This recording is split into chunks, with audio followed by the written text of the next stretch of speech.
Oh, there's old Haji. There's old Haji. Yet he is.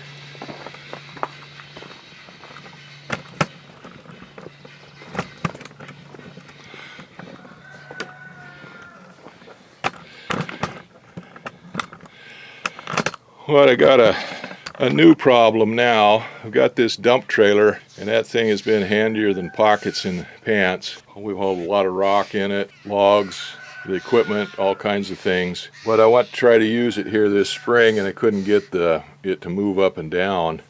And I thought maybe it had leaked out hydraulic fluid, but well, I got the jack and jacked it up enough where I could get underneath there and see. When they built this trailer, they build it and put all of the stuff underneath here, the battery and the hydraulic unit and stuff underneath there. And most of them you get that'll be sitting out here on the tongue, but the guys that built this build it and put it down underneath here because I guess they get a lot of trouble with people stealing the batteries and stealing the stuff off of it if it's out here on the tongue. Problem with it is it's not very accessible if you need to work on it. If the battery goes dead, you can't get in there to charge it up. Same if the hydraulic hose or something like that leaks and you can't get in there to work on it because you can't raise it up.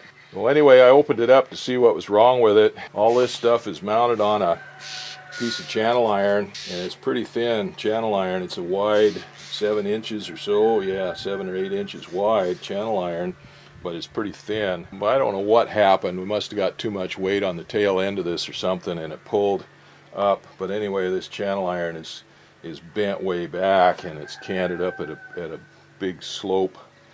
And they've got a couple of cross brace or a couple of braces in here to come off where those cylinders attach that go up to this heavier piece up in the front, but those broke off.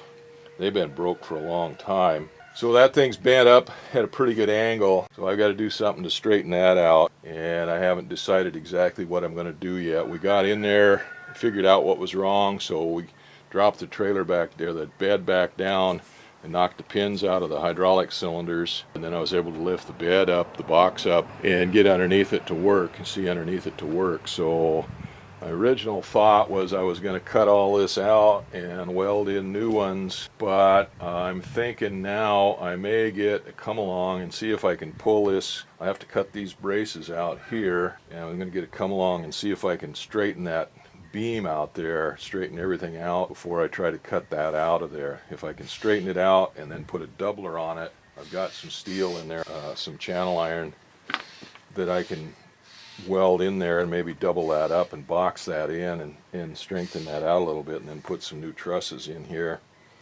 See if I can't fix that, because I've got a lot of material I want to haul. I've got to get enough material to fill all that area where the lumber shed, drying shed is, to go out to where I'm going to put the septic tank in the drain field, and then I've got to haul sand, stuff like that for the drain field for the septic system, and I've got to haul material to fill up there around where I want to build the shed. So anyway, we got a lot of stuff to haul on here, and I can't really do it with this thing not working right. So I guess I'll get the Sawzall. I was going to get the cutting torch and cut those off there, but I think I'll get the Sawzall. Take that battery out of there, cut those braces off there, and then see if I can straighten that thing out, that beam out, enough to get everything back down where it's square. Well, I got that beam pretty much straightened out.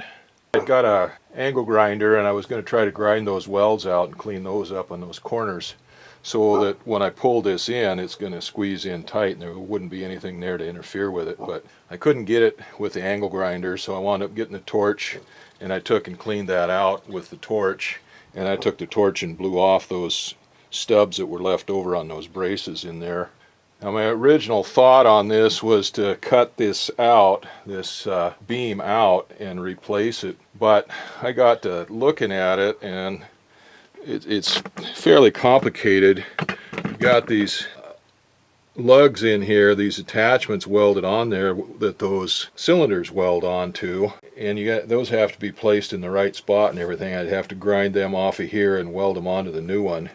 So I thought I'd try something first. I've got a big heavy come along there. It's 4,000 pound capacity doubled over like that, and I didn't think that that would work to pull at, but I wrapped a chain around the brackets there where they're tied on and made a yoke out of it, and then I put a chain up there around the tongue, which is the strongest point on the trailer up there where the beams come together in an A arm, pretty heavy, and then it's pulling straight in this way on it. So I put that on there and started trying to pull it. Well, of course that wouldn't do it, so I got the Rosebud on my oxyacetylene torch there and just started heating it up. It'd been nicer if I had had two torches so I could heat both sides up at the same time, or hook up one chain up to one side or the other, but I already had it hooked up to both sides, so I just started heating this side up, got it heated up, and then I was able to get a notch or two on that come along, and then I heated up the other side and I'd get a notch or two on it, and I'd come back and forth and heat between the two of them. Yeah, and I got it to come through. It's pretty straight there now. You can see that oil tank there, the hydraulic tank.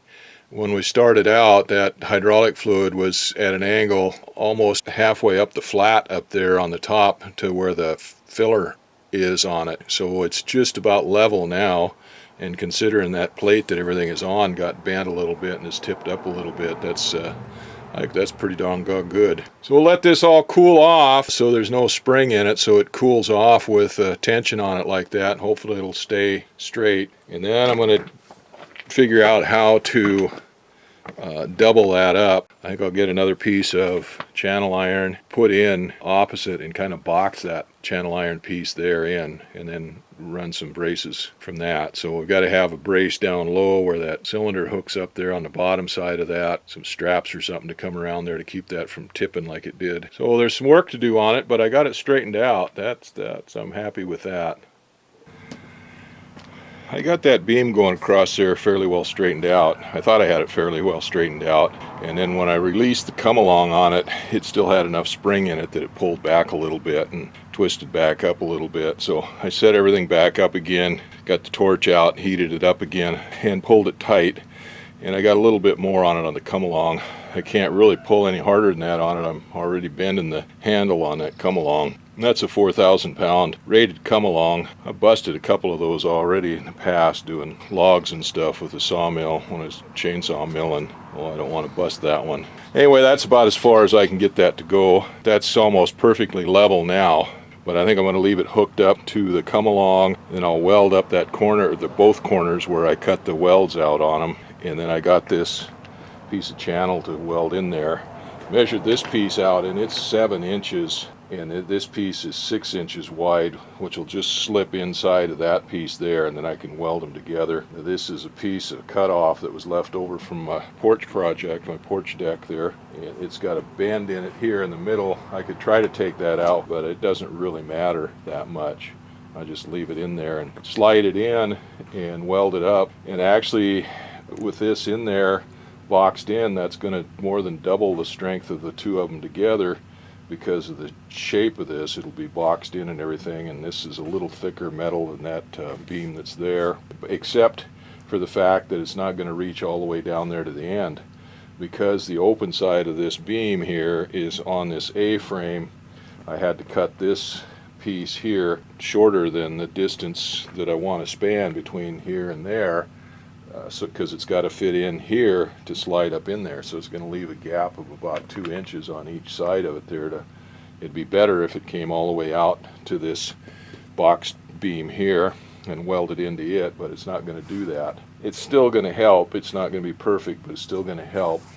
Also had a little bit of a buckle here and on the other side there where this bent from the heat, and I tucked my high left jack in underneath there and then heated these spots up, and I just took that bend out of there. So when I get done, I think it'll be a little stronger than it was before. It doesn't have to be strong enough to last forever, just long enough to last for what I need it. So I got those two pieces cleaned up. I got the wire wheel on the angle grinder and went in there and cleaned these flanges up here and the edges of it mainly. I didn't do a real good job on it. I might come back on the outside of this later and do some more, but I didn't get this all cleaned up in there. They usually do that and then paint that with Corosil or Exo-Rust or something. But when you weld it, it's going to melt and burn, and it creates a heck of a stink and everything in there and a mess. So I didn't do that. So I can stick this in there. Before I stick it in there, I want to re-weld those corners. That one down on that end was broke loose, and I cut that out. And then the same with the one on this end down here on the bottom side. And I got to noticing that up there on the top, well, they welded that together. Well, the weld bead is nice and pretty, but it doesn't reach the flange here on the rail. So I'm going to run a bead on that. And I'm going to take this, put it all together. I'm going to take it up by the house and weld it with the Miller 211 with the CO2.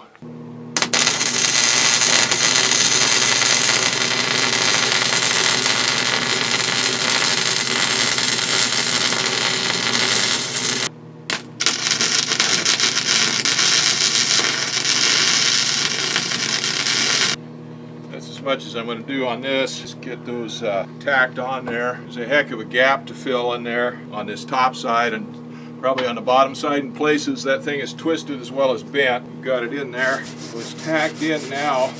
So I want to take it up by the house and use that Miller 211 up there for that.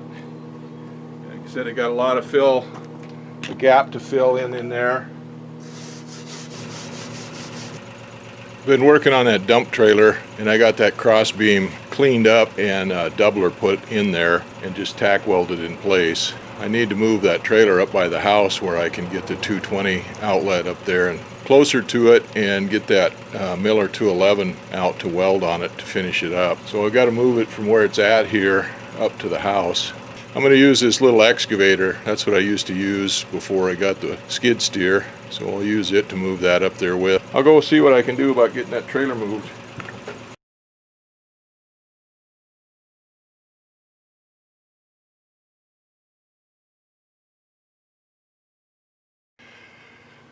All right, we're cooking with gas now. Well, welding with gas. Well, not really, I'm welding with electricity, but I am using gas. I got CO2 for the shielding gas on this wire feed. Well, it's not best to use shielding gas out here on the outside. Where the wind's blowing, it blows it away. It'd be better to use flux core. But that's what I've got set up in this gun is gas, and it seems to work okay. There's not much wind here today, so we'll see how it works. Get suited up in the armor.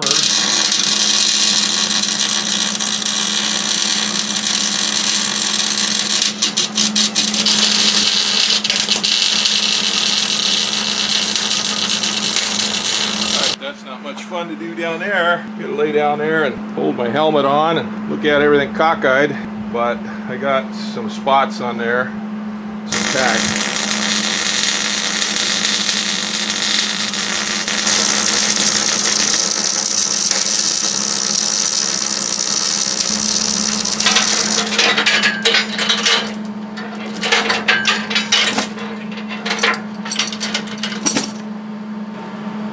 I'm getting this. It's going slow. There's a big gap there to fill in, so I'm laying in a lot of material in there to build that up. This top is not doing too bad once I got it figured out. At first I was having a heck of a time with it, popping and snapping and getting the wire in there too far and stuff, and I finally got it figured out, and I'll just lay a bead down on that channel, on that inner channel, and build it up until it meets up with the outer channel. Some of it is not so bad because some of it's closer than other places, but it's coming. Now the bottom down there, I'm having a heck of a time with that. I was having a terrible time with them at first. I couldn't get under there, holding the helmet on, cockeyed with one hand and trying to weld and not being able to get up in there where I could see. And anyway, it wasn't going very pretty at all. Well, I took that come along out of there and the chain and everything. That makes a little bit of difference. It's a little easier. So I've got a good start on the bottom there. A lot of weld though. The welder overheated and shut itself down. It's run enough now where it's cooled down, but I'm going to let it cool down some more before I start up again. Oh, I finally got that crosspiece, that doubler on that crosspiece welded in there. That took quite a while to do, about 3 weeks or so. I've only been able to do it when it wasn't raining. We've had record rainfall here in southeast Alaska in June and July. So pretty much exceeded my ability on that, and it was pushing the limits of that Miller 211. The other end down there on that side, actually didn't do too bad. This end down here I didn't do so good on, but I couldn't get in there and right and see what I was doing and kind of hold the torch right. But I got it goobered up there pretty good. Now the bottom looks like hammered crap. That overhead stuff there, I was having a heck of a time with that. Of course, some of it had pretty good gaps in it. Some of them, the gaps weren't too bad, but so I was welding on that inside channel iron first and building it up to till I could get it to intercept, to fill that gap and intercept that other one. And doing that is kind of overhead, a horizontal overhead weld, and I don't know, I had it too tight, too hot, or wasn't moving fast enough, or I don't know, combination of the above and the slop and stuff. I get the welds too thick and it would melt and drop down, and it was stopping up the nozzle, the nipple on the welder, and the wire would get stuck, and again I couldn't hardly hold it in there. I was laying down on my back, sitting up, trying to hold it with one hand, and anyway, like I said, it looks like hammered crap, but it'll hold. It's pretty good. And I run a bead the full length of it, both top and bottom, just because of that, just because of the crappy weld. Like I said, I kind of exceeded my ability on that, and exceeded the ability, or pushed the limits on the welder. It shut down on me a couple times. It timed out on me a couple times. So that part's done. Now I got to fit a brace to go in between this channel beam here and that one down there, down low on that one, to help kind of carry some of the load off of that, well, off of both of those cylinders when they start pushing. That's what was in there before, although the guys didn't have them in there very good, and welds broke out on them and stuff. So anyway, I'll see if I can't fit those in there better. So I guess that'll be the next step. And the weather's supposed to be pretty good for the next few days. We'll see how much flying I do. If I have time, I'll work on this, but right now I've kind of done with it for the day. I've got to get those pieces fitted in there, those tubes. They have some box tube that fit in between there, and I suppose I'll go ahead and use those again. And once I get that done, then we can hook the cylinders back up, and that solenoid in there, the switch that switches the valves, actually the solenoid was probably working fine, but the switch that switches the valves between the up and the down wasn't working, wasn't opening those valves or something. Anyway, we've got to work on that. Of course, getting all the wiring redone and stuff on it and getting things cleaned up there. So, but we'll get this welding done first, then we'll worry about that. We've had a heck of a time finishing this up, or working on this. It's been raining pretty steady for the last couple months, and get a couple breaks in it, and I worked on this a little bit each time. But we got almost 9 inches of rain in July, and pretty close to that so far in August. This is the 24th of August. So I come home from flying today, got a little bit of break in the weather this afternoon, and I come out here and I'm finished this up now. I didn't like exactly the way those braces went across there, from that beam that goes across behind to this beam in the front. They went from the bottom of that low beam to the middle or top of this front beam, and the angle of that was just too much to transfer the load very well. So I changed the design a little bit. Well, I didn't change it intentionally. When I got to checking on these, I had enough of these old box tubing that I'd cut out of there that I could recut that and make it fit, but I got the angles wrong. So I redid them and dropped them down a little bit. Then I put a piece of angle iron and welded them onto the bottom of this box tube here to extend those down a little bit. And I like that a lot better. That angle is a lot lower on there, so that'll transfer the load a lot better. And it's welded all the way around there now, so it's supported all the way around on both the back side of those braces and the front side of those braces. The welds look like crap. Some of them aren't too bad, but some of them are pretty rough, but they'll hold up, I think. At least they'll hold up better than, well, as good as what was on there before. So now the next thing to do is to figure out the wiring and figure out why that pump wasn't working quite right. And I think the problem is in the wiring on it. And I've cut the wiring off, so I've just got to rewire it anyway. Well, I got the metal work done on the trailer here. I had to straighten that beam out. That thing got twisted up pretty good, and that whole thing was twisted up in the air. Oh, I got that straightened out and put a doubler in there to hold it, and then I repositioned these braces here. Anyway, I've got that all welded up. The next thing I had to do was get the hydraulics working. Part of the thing that was going on with this is the hydraulics weren't working on it, raising and lowering the cylinders. The motor would work when you'd turn the switch on, but it wasn't either raising or lowering the hydraulic cylinders. Well, I started looking at it to try to figure out what was wrong. So it takes power off the battery and runs to this master solenoid here, and then there are two solenoids valves. They're hydraulic or electric over hydraulic valves. So I suspected that those might be bad. Actually, what I suspected was the problem was this pendant. This nut had come loose on the pendant and the wire was hanging out, and I thought that maybe the wires had broke inside the pendant here, inside the switches. So I took this pendant in the shop and I took it apart to look inside of it to see if I could fix it, and there was nothing wrong with it except the nut had come off. I put that nut back on and tightened it back up and put it back together. Since that obviously wasn't the problem, it had to be someplace in here instead. First thing I did was I took this main power cable. This is a 2-gauge cable here. I took it off, cleaned it up, of course cleaned the terminals up on the battery, and then I cleaned this terminal up on the solenoid. And then the negative cable, they've got a bolt welded into this frame right here, and that's what the negative terminal hooks up to. So I took that all apart, wire brushed it, got it all shiny and put back together. And then I got tracing these wires out, trying to figure out if there was something wrong with them. I couldn't find anything wrong with them, so I pulled these solenoids out, or these valves out. The first thing I did was just take these two nuts off right here and pull the solenoids off, or the coils off, and they were kind of crusty in there. So I cleaned those out with a wire brush, and then I pulled the valve bodies out and cleaned these shafts up with a wire brush. I couldn't see anything wrong with them, so I stuck them back together and wired it back up, and sure enough, now it works.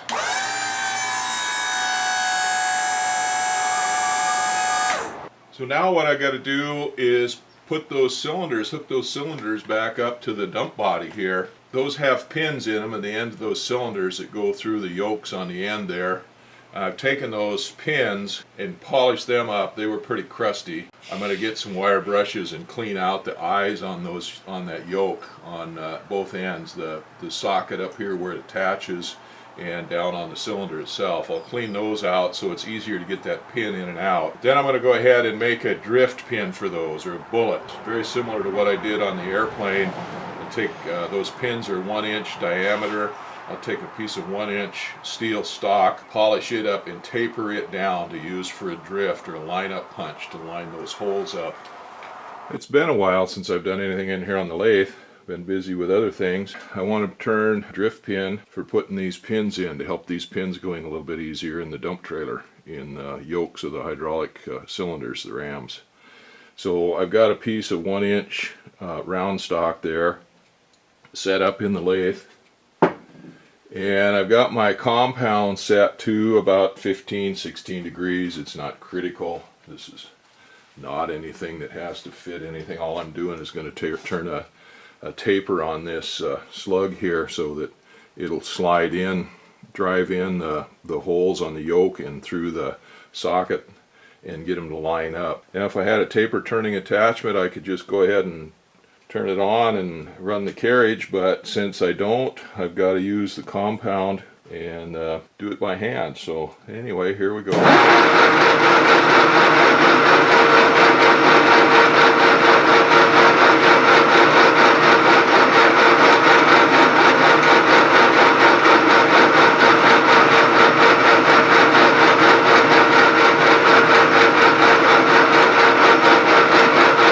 That should work for lineup.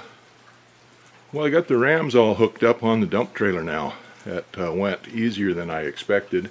The pins are a loose fit in those eyes, even with the crusties in there and stuff. I did go ahead and use this bullet with those rams off, that box was on the support for it that holds it up, and it was sitting kind of cattywampus on there. It was down a little lower on this side than the other side because all the support was on the far side over there. So I figured I'd put up this ram first, since this eye would be lower, and once I got this ram up, then I could put the other ram up, and it should slide right up in there and then extend it out. And that's kind of the way it worked. Now I put this ram up and got it up there to where it would fit, and then I did go ahead and use this bullet. Even though it slid in there pretty smoothly, I was able to shove it in part way and then adjust the ram up and down until I got it to float in the hole there in the eye and in the socket, and then the pin just pushed right in. It wasn't any problem.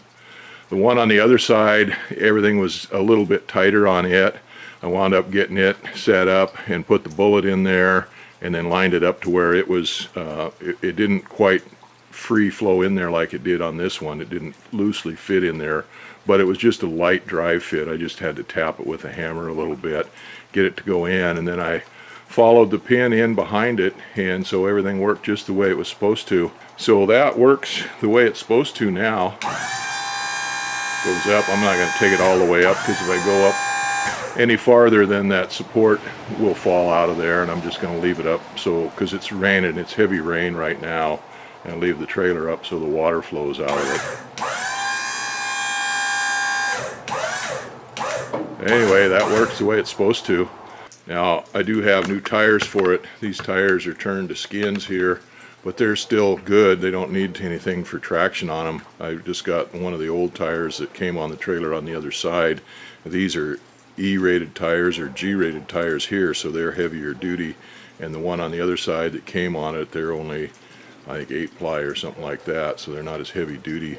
Well, I got new tires to put on it. We'll get that done sometime here. That's not real critical. Get as much wear out of these old tires as I can. Oil in the hubs is good. I need to grease the springs, and everything will be back to normal and ready to start hauling. We needed it too. We got an old 30 cubic foot freezer that we bought 40 years ago that sounds like it might be on its last legs, so we ordered a new freezer, and freezers are hard to come by. Nobody's making them, nobody's carrying them right now, big ones. I could get 10 cubic foot freezers, but I'd need 4 of those. So we found a place. Well, we actually got it through Amazon, and then we wound up going directly through the company, but we've got a, what is it, a 45 or 50 cubic foot upright commercial freezer coming, so we're going to need the trailer to haul it home when it gets here on the barge.